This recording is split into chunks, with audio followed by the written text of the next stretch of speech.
नमस्कार। पूर्ण चंद्र कांडपाल आज हिंदी में आपसे बात करूंगा। जनजागृति का एपिसोड नंबर 493।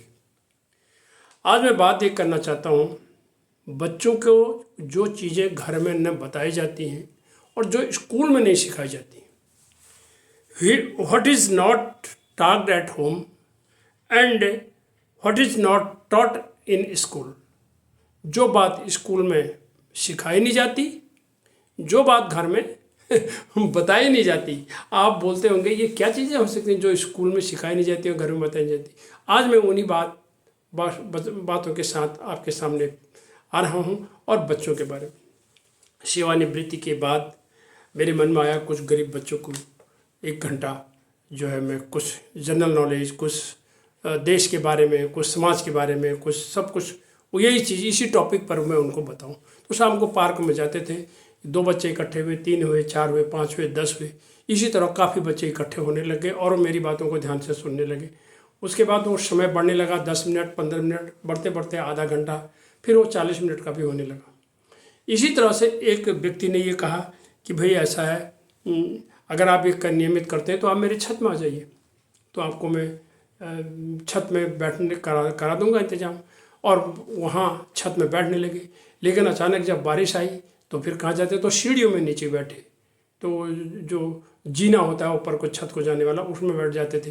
तो उसमें इसके बाद एक आदमी ने ये कहा मेरा ऊपर का कमरा खाली है, आप उसमें आ जाइए। तो ऐसे सज्जन कभी कभी मिल जाते हैं। मैंने कहा आपने कमरा तो दे रहे हैं लेकिन लाइट का खर्चा आएगा और बच्चे आएंगे तो थोड़ा सा चप्पलों की आवाज़ आएगी, फट फट पट पट की आवाज़ आएगी, आपको क्या ये संयम सहन कर सकोगे? बोले हाँ जरूर कर सकेंगे। करा उन्होंने। ऐसे करते हुए मेरा विचार क्या था कि गरीब बच्चे मेरे पास ज़्यादा आए हैं, जो यहाँ पर खास करके काम वालियाँ होती हैं घरों में, जो मेड हेल्प, डोमेस्टिक मेड उनको कहते हैं, वो मेरे पास आए। लेकिन मैंने बोर्ड भी लगाया कि मैं ये कर रहा हूँ, लेकिन उनकी तरफ से तो उदासीनता रही। लेकिन पब्लिक स्कूल के उन्हीं इलाकों में रहने वाले बच्चे मेरे पास ज़्यादा आने लगे और बढ़ते बढ़ते ये संख्या 30 पार कर गई, 35 पार कर गई। तो मैं अब इतना ये कहना ये चाहता हूँ कि मैं इसमें क्या बताता था। वो जो सिलेबस मैंने बात करी जिससे बच्चे आनंदित हुए, उनको उसमें इंटरेस्ट रहा और ये संख्या इतनी बड़ी, और उसमें सभी कक्षाओं के बच्चे होते थे, छोटे जन होते थे, मैं हाई स्कूल से नीचे वाले होते थे जो मेरी छोटी बातों को समझ सकते हैं। और अंग्रेजी और हिंदी में मैं बातें करता था। तो मैंने सबसे पहले उनको बोलना सिखाया, मैनर, इटिकेट, घर में जो सिखाए नहीं जाते। हमारे घरों में जब लोग आते हैं तो हमारे बच्चे छुप जाते हैं, नमस्ते नहीं कहते अरे बाद में और पूछ लेना, कम से कम अंकल नमस्ते, भैया नमस्ते, आंटी नमस्ते, इतना तो कह दो। लेकिन नहीं सीख करते, आते हैं जाते हैं सामने, उनको किसी ने बताया नहीं। घर में क्या घर वाले भी तो बता सकते हैं कि अगर हमारे घर में कोई आ रहा है तो हमारा परिचित ही होगा वो, तो क्या उसको नमस्ते कहने में हमारा क्या जाता है, क्या खर्चा होता है। तो इस तरह का जो एक छोटा मैनर, छोटा एटिकेट।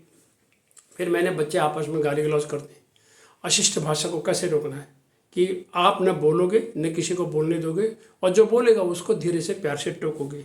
ये मैंने उनको सिखाया। फिर मैंने उनको सकारात्मक बातें सिखानी, नकारात्मक से जाने से दूर रखा। मोबाइल से थोड़ा सा दूर रहिए, वो मैंने उनको बताया, उनकी उम्र के हिसाब से बताया। उसके बाद मैंने उनको घर में अनुशासन बताया। सबसे बड़ी चीज़ होती है घर का अनुशासन। अगर घर में अनुशासन नहीं है तो कहीं भी अनुशासन नहीं हो सकता है। कब कब उठते हो, कब बैठते हो, कब खाते हो, क्या नियम है, कहाँ पर रहते हो, कैसे कपड़े रखते हो, कैसे जूता रखते हो, कैसे किताबें रखते हो, ये सब चीज़ों का बच्चों को कोई नहीं। देखो आप घर जाके आज आप उनको ध्यान से देखोगे, आपको हर एक के घर में और अपने घर में ये सब चीज़ें मिलेंगी।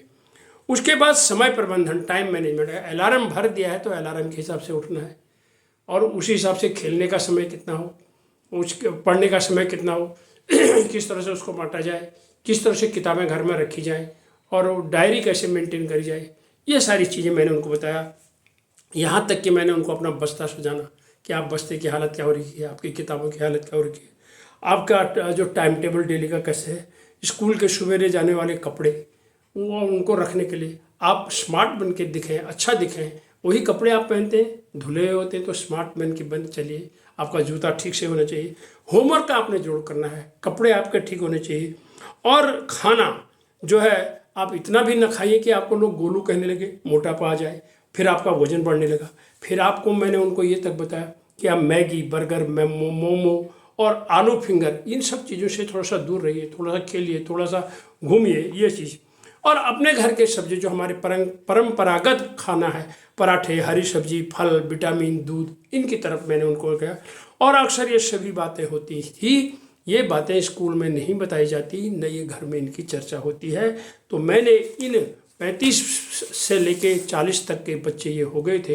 ये फिर कुछ दिनों के बाद ये कार्यक्रम को स्थगित करना पड़ा था कुछ कारणों से, फिर ये और चला।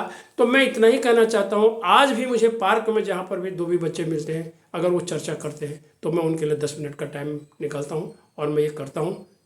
मैं ये कहना चाहता हूँ कि इसी बहाने हम बच्चों से बात कर लेते हैं और उनसे हम बहुत कुछ सीखने को भी हमें मौका मिलता है। इन्हीं शब्दों के साथ, जो घर में जिसकी चर्चा नहीं होती, जो स्कूल में पढ़ाया नहीं जाता, वो मैंने बच्चों को बताया, पढ़ाया, सीखा और सिखाया। धन्यवाद, नमस्कार।